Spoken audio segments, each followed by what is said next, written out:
প্রেমঘোর লিখেছেন নার্গিস সুলতানা রিপা। পর্ব সংখ্যা ২৭। গল্প শুরু করার আগে আমার শ্রোতাদের উদ্দেশ্যে বলি, আপনারা যারা চ্যানেলটি এখনো সাবস্ক্রাইব করেননি তারা অবশ্যই চ্যানেলটি সাবস্ক্রাইব করে নিন। আর আজকের এই পুরো পর্বটি শোনার পরে অবশ্যই আমাকে কমেন্টে জানাবেন আপনাদের আজকের এই পর্বটি কেমন লাগলো। তো চলুন দেরি না করে গল্প শুরু করা যাক। বেগুন ভাজা হওয়ায় নৌসিন একটু একটু করে পরোটা নিচ্ছে আর অনেকটা করে বেগুন ভাজা নিয়ে খাচ্ছে। দেখে মনে হচ্ছে বেগুন ভাজা দিয়ে পরোটা নয়, বেচারি বেগুন ভাজা খাচ্ছে পরোটা দিয়ে। যাক, খেলেই হলো। বা দুটো বেগুন ভাজা আর অর্ধেক পরোটা খেয়ে নৌসিনের পেট ফুলফিল। তাই মুখে একটা কিউট হাসি ফুটিয়ে বলছে, আমার হয়ে গেছে। কথা শেষ করার সাথে সাথেই সাদাত নৌসিনের দিকে রাগী চোখে তাকিয়ে আছে। ভয় পেয়ে যায় নৌসিন। মাথা নিচু করে বলে, সত্যিই পেট ভরে গেছে। আর একবার বললে সবার সামনে থাপ্পড় খাবে। 1 ঘন্টার জায়গায় 2 ঘন্টা পর ঘুম থেকে জাগিয়েছি। এখন যদি আমার কথা না শোনো, খারাপ হয়ে যাবে কিন্তু। চুপচাপ বাকি খাবারটা শেষ করো। উফ ভাবি, তুমি না, আমি অলরেডি 2টো খেয়ে ফেলেছি। এটা নিয়ে 3টে হবে। আর তোমার কিনা অর্ধেকটা খেয়েই হয়ে গেল। খাও খাও। নৌসিন সাদাতের দিকে আর চোখে তাকিয়ে দেখে সাদাত এখনো ওর দিকে রাগী চোখে তাকিয়ে আছে। তাই আর কোনো কথা না বলে বাচ্চাদের মতো নিচু হয়ে একটু একটু করে খাওয়া শুরু করেছে। আর সেটা দেখে সাদাত সহ সবাই মিটমিট করে হাসছে। নৌসিন অনেক কষ্টে আরো একটা বেগুন ভাজা দিয়ে আধ খাওয়া পরোটাটা শেষ করলো। সবাই যার যার মতো খাচ্ছে। আচমকায় নৌসিন কান্না করে ফেলে। এই কি হলো তোর? সাদা তো ভেড়া চাকা খেয়ে যায়। নৌসিনের দিকে ভ্রু কুঁচকে তাকিয়ে থাকে, শুধু বলছে কিছু না। কি হলো মা? সাদাদের বাবা বলে। নৌসিন আর শ্বশুরের দিকে তাকিয়ে মাথা নাড়িয়ে বলল, আমি আর খাবো না, পেট ভরে গেছে। সাদাত হাসবে নাকি কাঁদবে নাকি রাগ করবে সে নিজেই বুঝতে পারছে না। এত বড় একটা মেয়ে শ্বশুর বাড়িতে এসে একটা পরোটা খেয়ে আর খেতে না পারার জন্য সবার সামনে কেঁদে দেয়। তো হাজব্যান্ড হিসেবে সাদাতের কি করা উচিত সেটা সত্যিই সাদাতের জানা নেই। সাদাত রেগে গিয়ে নিজের সামনে থাকা মাখনের বাটি থেকে ছুরিটা নিয়ে একটা আপেলে আঘাত করে। দাঁতের দাঁত চেপে বলে, তুমি। নৌসিন সাদাতের রিয়াক্টে আরো ভয় পেয়ে যায়। আসলে নৌসিন ইচ্ছে করেই কেঁদে দিয়েছে, কারণ বেচারি আর খেতে পারছিল না। তো স্বাভাবিকভাবে বললে সাদাত ওকে জোর করে রেগে গিয়ে খেতে বলতো। তাই সাদাতের ভয়ে কান্না শুরু করে দিয়েছিল। বাট এতে রাগী সাদাত যে আরো একটু রেগে গেছে। এই তুই থাম তো, রাগ দেখাস না সব সময়। আর নৌসিন বাচ্চাদের মতো কাঁদার কিছু নেই, হয়েছে একটা পরোটা আর 3টা বেগুন ভাজা। আজ তবু অনেক খেয়েছিস, এখন চোখ মুছ, পানি খেয়ে যা রুমে যা। চান পানি খেয়ে আমাকে রক্ষা করুন, আর বসে থাকেন না, সাদাত ধমক দিয়ে বলে। সাদাত আস্তে, এত জোরে বলার কি আছে? সাদাতের মা বলে, ও এটাই পারে। আমার তো মনে হচ্ছে নৌসিন ওর ভয়েই কেটে দিয়েছে, না হলে স্বাভাবিকভাবেই বলতো। রাবসা বলল, হয়েছে থাক, আর মাথায় তুলে না ওকে।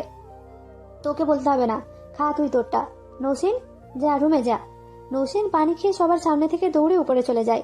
আর মনেই সাদাত একটা হাসি দিয়ে দেয়। সাদাতের হাসি দেখে বাকিরাও না হেসে পারে না। সত্যিই বাচ্চা একটা, অরূপের বাবা বলে। ঠিক বলেছ, but she is so cute, Sadat বলে। কথাটা শুনেই সাদাতের কাকা বিষম খায়। আর সাথে সাথে সাদাতের হুঁশ আসে যে সবার সামনে নিজের বউকে কিউট বলছে, বিশেষ করে কাকা বাবার সামনে। ব্যাপারটা আসলেই হাস্যকর। প্রাপ্তির মা তার বাবাকে পানি এগিয়ে দেয়। বিষয়টাতে সবাই একটু মজাই পায়। সাদাত কোনো রকম তাড়াতাড়ি খাবার খেয়ে চলে গেল নিজের রুমে। হাসি ঠাট্টার মধ্যে দিয়ে সবাই সকালের খাওয়া শেষ করে যথারীতি যে যার কাজে গেল। যদিও সাদাত এখনো বের হয়নি। এই যে দুপুরে ঠিক টাইমে গোসল করবে আর লাঞ্চ আমার সাথে, আবার কম খাওয়ার জন্য আমাকে রেখেই করো না, ঠিক আছে? হুম হুম কিউটি। এই শোনো শোনো। কি? আয়না দিয়ে নৌসিনের দিকে তাকিয়ে, আমি যে তখন কাঁদলাম তুমি রাগ করেছিলে তাই না? হ্যাঁ করেছিলাম, বাট কেন জানি রাগটা অটোমেটিক্যালি উবে গেল। নৌসিন চেয়ার ছেড়ে উঠে এসে পেছন থেকে সাদাতকে জড়িয়ে ধরে বলল, আমি জানি তুমি আমার উপর বেশি রাগ করে থাকতে পারো না। আচ্ছা ম্যাডাম এবার ছাড়ুন, অফিসে লেট হবে তো। ও আচ্ছা আচ্ছা। নৌসিন সাদাতকে ছেড়ে দিয়ে দাঁড়ায়। বরাবরের মতোই সাদাত নৌসিনের কপালে একটা চুমু এঁকে ওর কাছ থেকে বিদায় নিয়ে অফিসের উদ্দেশ্যে রওনা দিল। নৌসিন পড়ছে। 11টায় অরূপ নৌসিনের রুমে এসে নৌসিনের চেয়ারের পাশে দাঁড়ায়। কোনো কথা বলেনি, নৌসিনের বইয়ের দিকে তাকিয়ে আছে। নৌসিন অরূপের দিকে তাকিয়ে, এ মা, আমার বাবুটা এসে গেছে। তুমি বলছো? হ্যাঁ সোনা, বলেই অরূপকে নিজের কোলে বসিয়ে দেয়। বাবু তুমি তো স্কুল ড্রেসও খুলোনি। আম্মু নাকি ছাদে কাজ করছে, আমি তো প্যান্ট খুলতে পারি না। ওরে বাবুটা, এসো আমি তোমাকে চেঞ্জ করিয়ে দিব। আজকাল অরূপের খাওয়া দাওয়া চেঞ্জ করা এই টুকটাক জিনিসগুলো নৌসিনই করে দেয়। অরূপকে খাইয়ে দিয়ে নৌসিন আবারও পড়া শুরু করে। যতই হোক সেমিস্টার ফাইনালের তো আর বেশি দিন নেই, সো পড়তে তো হবেই। কি জানি কি মনে করে কিছুক্ষণ পর নৌসিন দৌড়ে অরূপের রুমে যায়। নৌসিন নিজের বাড়িতে যেমন দৌড়াদৌড়ি করতো, এ বাড়িতে ঠিক সেভাবেই চলাফেরা করে। আর বাড়ির সবাই এটাকে ভালোভাবেই দেখে। ওরা এমন হাস্যোজ্জ্বল একটা মেয়েকেই সাদাদের জীবনে চেয়েছিল। নৌসিন রুমে গিয়ে দেখে অরূপ ওর মায়ের সাথে শুয়ে শুয়ে স্কুলে কি হয়েছে না হয়েছে সব গলগল করে বলছে। নৌসিনকে দেখে একটা চিৎকার দিয়ে বলে, ইয়ে নতুন বউ, এসো এসো। নৌসিন ওদের পাশে গিয়ে বসে পড়লো। কিরে নৌসিন, কিছু বলবি মনে হচ্ছে? কি বলবে নতুন বউ, ক্ষুধা লেগেছে তোমার? না বাবু। ও ভাবি, তোমার ফোনটা একটু দাও না। তুমি কি গেম খেলবে? অরূপ চুপ করো তো, বেশি পাকামো করো না, অরূপের মা বলে। না সোনা, গেম খেলবো না, একটু কথা বলবো চাচুর সাথে। অরূপ চোখ রাঙিয়ে অরূপের মা বলে। নৌসিন একটা মিষ্টি হাসি দিয়ে বলে, তোমার চাচুর সাথে, বাট আব্বু তুমি কি করে জানলে? অরূপ মুখে আঙুল ঢুকিয়ে চুষতে চুষতে ওর মায়ের পেটের উপর শুয়ে শুয়ে বলছে, আব্বু অফিসে গেলে আম্মু যে আব্বুকে ফোন দেয় তাই জানলাম। রাপসা অরূপের কান হালকা করে মুড়ে দিয়ে বলল, ওরে পাজি, তুই কবে দেখলি? ওলে ওলে, আমি তো অনেকদিন দেখেছি। ওলে ব্যথা পাই, ছাড়ো আম্মু। আহ ভাবি ছাড়ো। অরূপ হাসতে থাকে। এই তোরা থামবি? অরূপ ওঠ, পড়তে যা এখন। আর আপনি এই যে ফোন নিয়ে যান। নৌসিন মুচকি একটা হাসি দিয়ে বলল, আচ্ছা যাচ্ছি। নৌসিন রাপসার ফোন নিয়ে নিজের রুমে চলে যায়। অরূপ এখনো ওর মায়ের পেটে আগের মতোই শুয়ে আছে। অরূপ ওঠো বলছি না, পড়তে হবে তো। ও আম্মু, এখন বলবো না, গল্প বলি আসো। কি গল্প বাবু? অনেক তো করলাম, পড়তে হবে তো। বলে বলবো, একটু আদল করো। কি আদর করবো তোমায় আমি? তুমি না বড় হয়ে গেছো। বড় হয়ে গেলে আদল করলে তো। আব্বু না তোমায় কলে? ছেলের কথা শুনে রাপসার মাথায় বাজ পড়ার অবস্থা। মানে কি বলছো তুমি? ওই দিন না আব্বু ছাদে তোমাকে কিসি করলো, তারপর জানো আম্মু, লিদি আন্টিও চাচুকে একদিন কিসি করেছিল বাগানে। কি বললো অরূপ? ওর মায়ের আত্মা কেঁপে উঠেছে বোধ হয়। ছেলেকে এক ঝটকায় পেট থেকে নিজের বউকে ছড়িয়ে নিল। যেন ভয় না পায় তাই স্বাভাবিকভাবেই বলল, কি বললে আপু? তোমার রিদি আন্টি? অবুঝ ছেলে বুঝতে পারছে না ওর মা ঠিক কি বলতে চাইছে। রাপসার ছেলের মাথায় হাত বুলিয়ে কপালে একটা চুমু এঁকে নিজের বুকের সাথে মিশিয়ে নিয়ে আবারও জানতে চাইছে, আব্বু কি করেছে তোমার রিদি আন্টি? রাপসার রিদির হাব ভাব মোটেই ভালো লাগে না। আর উনি এটাও খুব ভালো করে জানেন, ওনার ছেলে কোনো কিছু না দেখলে এমন কথা কখনো বলতো না। অরূপ তার মায়ের প্রশ্নের জবাবে ওর মায়ের বুকে শুয়ে চুলে দিয়ে খেলতে খেলতে আবারও বলে উঠল, কিসি বলেছে? কাকে? চাচুকে? সত্যি? কালকে আগের দিন বলেছিল। বাবু, কালকে আগের দিন মানে কি বার ছিল সেদিন? তোমার নতুন বউ কোথায় ছিল? ওই যে নতুন বউয়ের ভাই এলো না। ওই দিন না, ওই আগের দিন। তুমি যেদিন বাগানে একা খেলতে গেলে, শরীফ চাচা গেট বন্ধ করে দিয়েছিল সেদিন। আমার বল বাগানে দুলে চলে গেছিল, আমি আনতে গেছিলাম। বলে গালির কাছে গুলছিলাম, আর চাচুকে দেখলাম বাগানে ফোনে কথা বলছে। আর তখন লিদি আন্টি চাচুকে জড়িয়ে অনেকগুলো আদল করেছে, আর চাচু লিদি আন্টিকে একটা জোরে ধাক্কা মেরেছে। আমার না খুব কষ্ট হচ্ছিল। লিদি আন্টি কত কিছু করলো, আর চাচু একটাও করলো না। বলো আম্মু, তুমি আমায় কত আদল করো, আমিও তো তোমায় আদল করি, কিন্তু একটু আদল করলো না আন্টিকে। বলে আমি আর দেখিনি। শরীফ দাদু আমাকে পেছন থেকে কোলে করে বলল, কাছে নিয়ে গেল। রাপসা কি শুনছে এসব? ওর মাথায় দিয়ে বাজ পড়ে যাচ্ছে। কি বলবে এখন ছেলেকে? ছেলেকে আরেক প্রশ্ন করছে, ও আম্মু বলো, চাচুটা পচা তাই না, আন্টিকে আদর করে না, আমি দাদুর কাছে বিচার দিব। না! রাপসা জোরে চিৎকার করে। অরূপ ধমকে কিছুটা থতমত খেয়ে গেল। রাপসা আবারও ছেলেকে স্বাভাবিক করার জন্য বলল, না বাবু, বিচার দিতে হবে না। আচ্ছা বাবু শোনো, তুমি কি জানো বড়দের আদর করতে নেই? মানে আদর বলতে কিসি করতে নেই? তাহলে আব্বু সেদিন যে তোমায় করলো, আমি যে তোমার মতো একটা গুলুগুলু বাচ্চার আম্মু, তাই তোমার আব্বু আমায় কিসি করেছিল কপালে। বাট তুমি তো বললে তোমার রীতি আন্টি জড়িয়ে ধরে অনেক আদর করেছে। তো আব্বু তোমাকে কপালে কিসে দিয়েছে, আর লিদি আন্টি চাচু সালাম মুখে। হি। ছেলের মুখে জীবনে প্রথম এই ধরনের কথা শুনে রাপসার যে কেমন অনুভূতি হচ্ছে সেটা সে নিজেই জানে না। কোনো মতে নিজেকে সামলে রেখেছে বাচ্চাটার সামনে, কারণ এখানে বাচ্চাটার কোনো দোষ নেই। সে যা দেখেছে তাই বলেছে। তবে এই কথাটা নৌসিনকে বলে দিলে ভয় ঢুকে যায় রাপসার ভেতরে। আব্বু শোনো, এগুলো পচা কথা। আমি তোমার আম্মু, তাই তোমার আব্বু আমায় সেদিন কিসি করেছিল। আর তোমার নতুন বউ না একদিন তোমার চাচুকে তোমার মতো একটা সুন্দর ছোট্ট বাবু এনে দিবে। তাই তোমার আব্বুর মতো তোমার চাচুও তোমার নতুন বউয়ের কপালে কিসি করবে। ব্যাস, বড়রা এটুকুই করে। তোমার আব্বু তো আর কাউকে কপালে কিসি করে না। হ্যাঁ, ঠিক তেমন তোমার চাচুও তোমার নতুন বউকে ছাড়া আর কারো কপালে কিসি করবে না। তাই তোমার চাচু তোমার রিদি আন্টিকে ধাক্কা দিয়ে বেশ করেছে, কারণ তোমার রিদি আন্টি ভুল করেছিল। ও হ্যাঁ, আচ্ছা সোনা, তুমি কি আর কাউকে বলেছো এটা? না তো, মনেই ছিল না। দাঁড়াও, নতুন বউকে বলে আসি। অরূপ ওর মায়ের বুক থেকে উঠে পড়তে চাইলে ওর মা আটকে দিল। না বাবু, শোনো এই কথাটা, তুমি আর কাউকে বলবে না, কেমন? কেন? না সোনা, বলো না প্লিজ। আম্মু, তুমি আমায় প্লিজ কেন বলছো? আমি না তোমার ছেলে? বাবুদের প্লিজ বলতে নেই। এমন মধুর কথা শুনে কোন মা বলবে না? রাবসা ছেলেকে জড়িয়ে ধরে বলছে। ওরে আমার বাবাটা, তুমি কত বড় হয়ে গেছো। হুম, আমার সোনা ছেলে। হ্যাঁ, তুমি আমায় প্লিজ বলবে না। আমার কেমন জানি লাগে, ভালো লাগে না। তুমি শুধু বলবে আমি কি করব, তাহলেই আমি সব করে দিব। তাই? হ্যাঁ, তুমি যা চাইবে আমি তাই দিব। তুমি জামা চাইলে জামা দিব, খেলনা দিব, সব দিব তোমায়। তুমি না আমার আম্মু? আমার মিস বলেছে আম্মুর পায়ের নিচে জান্নাত, আর জান্নাতে নাকি অনেক মজা। সেখানে শুধু মজা আর মজা, সব পাওয়া যায় জান্নাতে। আমার মানিকটা কত কিছু জানে। হি, আম্মু একটু ঘুমায়, বলে বলবো। আম্মু, ঠিক আছে সোনা, আমি ঘুম পাড়িয়ে দিচ্ছি, কিন্তু তার আগে বলো যে আমাকে যেটা বললে সেটা আর কাউকে বলবে না। আচ্ছা, বলবো না। নতুন বউকেও না? না বাবু, নতুন বউকে তো কোনো দিনও বলবে না। আচ্ছা, এখন আমাকে ঘুম পালিয়ে দাও। এই তো দিচ্ছি, চোখ বন্ধ করো তুমি। ওইদিকে নৌসেন সাদাতকে কল করছে। একবার রিং হওয়ার সাথে সাথে সাদাত ফোন রিসিভ করে বলল, হ্যাঁ ভাবি বলো। চুপ, কাকে ভাবি বলছো? ও আচ্ছা, ভুল হয়ে গেছে, আমি ভেবেছিলাম ভাবি। এখন দেখছি ভাবিটা আমার না, প্রাপ্তির। হ্যাঁ, এই জন্য ফোন ধরার সাথে সাথে ভয়েস না শুনে কাউকে সম্বোধন করা উচিত না। জি ম্যাডাম, বুঝেছি। ধন্যবাদ স্যার বোঝার জন্য। ওয়েলকাম। তা ম্যাডাম, কি করা হচ্ছিল? এই তো পড়ছিলাম। তারপর? তারপর আমার স্যারটার কথা মনে পড়লো, তাই ভাবির কাছ থেকে ফোনটা আনলাম। দুজনে প্রায় 5 মিনিটের মতো কথা বললো। হয়েছে, আর বলতে হবে না তোমার। লাঞ্চে আসছো তো? হ্যাঁ, আসবো। আচ্ছা শোনো, বলো। কাজ অনেক তোমার? তা তো একটু আছে, কেন বলো তো? আরো কথা বলবে বুঝি?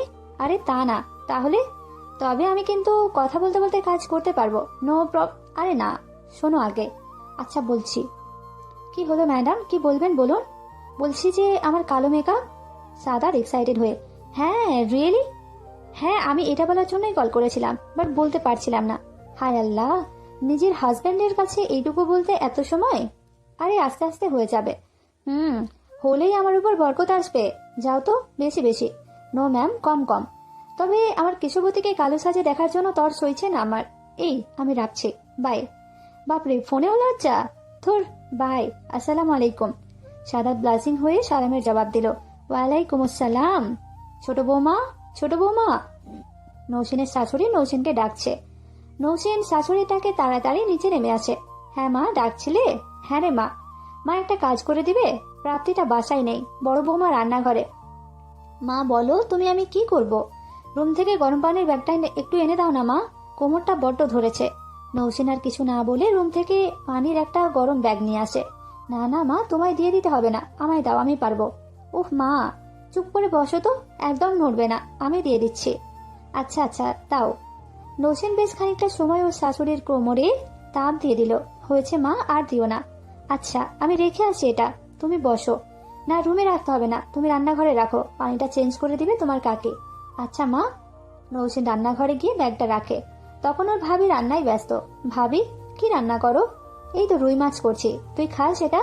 হ্যাঁ। তবে ভাজি করলে আর কিছু করলে না? তুই না? হে, আচ্ছা দাঁড়া, তোকে এক টুকরো ভাজি করে দিচ্ছি। আরে না ভাবি, করতে হবে না, তুমি ডাল করেছো না, সেটা দিয়েই খাবো। আর দেখি কি কি করেছো। বাহ, ছোট মাছ। ওয়াও, এটা হলে আর রুই মাছ লাগবে না ভাবি। ডাল সাথে ধনেপাতা দিয়ে ছোট মাছ। ইস, দুপুরের খাওয়াটা জাস্ট জমে যাবে আমার। পাগলি একটা। তবে রুই মাছও খেতে হবে তো। ওকে ওকে, খাবো। আবার সকালের মতো কান্না করে দিস না, তাহলে সাদা থাপ্পড় দেওয়ার আগে আমি দিয়ে দিব। আচ্ছা দিও। ভাবি সরো না, রুই মাছটা আমি রাঁধি। কি? তুমি তো সব কেটে রেখেছো, আমি শুধু মাছগুলো ভাজবো, দিন তরকারিটা বসাবো। Please please. পাগল, কতগুলো মাছ ভাজতে হবে। সর, তুই যা পড়তে বস। গোসল করেছিস? উফ ভাবি, রাখো তো পড়া, এতক্ষণ পড়ছিলাম। আর গোসল তরকারিটা করে করব। সরো তুমি। মায়ের খাবি? এতটা তরকারি তুই করতে পারবি না বোন, কষ্ট হবে তোর। তুই যা গোসল কর, একটু পরে আজান দিয়ে দিবে। প্লিজ প্লিজ ভাবি, আমি পারবো। বাসায় করতাম মাঝে মধ্যে, বেশি মজা হতো, তবে খাওয়া যেত না। আমি তো এই বাড়িতে এসে কিছুই করিনি, তবে তুমি আর কাকি তো সবই করো। হ্যাঁ, তোমায় করতে হবে না, আপনার না এক্সাম। ভাবি আজই তো একটু করব, প্লিজ আর না করো না। আচ্ছা ঠিক আছে, শুনবি না তুই, জানি আমি। থ্যাঙ্কস ভাবি, এখন সরো। সরতে হবে না, আমি মাছে মশলা মেখে দিচ্ছি। তোদের বাসায় তো লোক কম ছিল, এখানে দেখছিস কত কত লোক, আর তাই কতগুলো মাছ। তুই লাঞ্চে শুধু বাবা আর তোর দাদা ভাই তো আসে না, তবু ওদের জন্য করতে হয়। রাতে এটা খাবে ওরা। আমি পারবো, কোনো প্রবলেম হবে না। আমি জানি তুই পারবি। তবুও দুটো চুলা জ্বালাই, দুটোতে দুজনে মাছগুলো ভেজে নিই, তারপর তুই রান্না করিস। আর তোর খাওয়ার জন্যটাও আমি আলাদা করে ভেজে দিচ্ছি ভালো করে। আচ্ছা ঠিক আছে। বা নৌসিন, তুই কিন্তু আসলেই রান্নাটা বেশ ভালো করিস। সবাই কি প্রশংসা করলো। একদম না, মোটেই ভালো হয়নি। যেন আমার মন খারাপ না হয় সেজন্য সবাই ওপরে ওপরে ভালো বললো। বেশি বুঝিস না, পারলে নিজে খেয়ে দেখ। ই, আমি শুধু রুই মাছ ভাজা খাই, সেটা দিয়ে আর কিছু না। আর শোনো, যদি ভালো হতোই তাহলে সাদাত কেন একবারও বললো না যে ভালো হয়েছে? আগে যখন মাঝে মাঝে ওকে কিছু করে খাওয়াতাম তখন তো কম ভালো হলেও বলতো জোশ হয়েছে। আরে বোকা মেয়ে, এখন তুই রুমে যা, দেখবি ঠিক বলবে। ইভেন এত সুন্দর একটা ডিশ খাওয়ানোর জন্য গিফটও দিতে পারে। যা যা। ওহ ভাবি, তুমি না আসলেই। হয়েছে, এখন যা, এগুলো আমি গুছিয়ে রাখছি। থাক না, একটু করি একটু। ও তো এখন আর অফিসে যাবে না। কেন? কাল জরুরি একটা মিটিং আছে নাকি, তাই পুরনো ফাইল এনেছে বেশ কয়েকটা, তো সেগুলো বাসায় চেক করবে। ও আচ্ছা ঠিক আছে, তুই যা, পড়তে বস। প্লেটগুলো গুছিয়ে রাখি না, না সার্ভেন্ট আছে অনেক, ওদের বলে দিচ্ছি, ওরা এগুলো ধুয়ে দিবে, তারপর আমি জায়গা মতো রেখে দিব। তুই যা, পড়তে যা। আচ্ছা আচ্ছা, যাচ্ছি।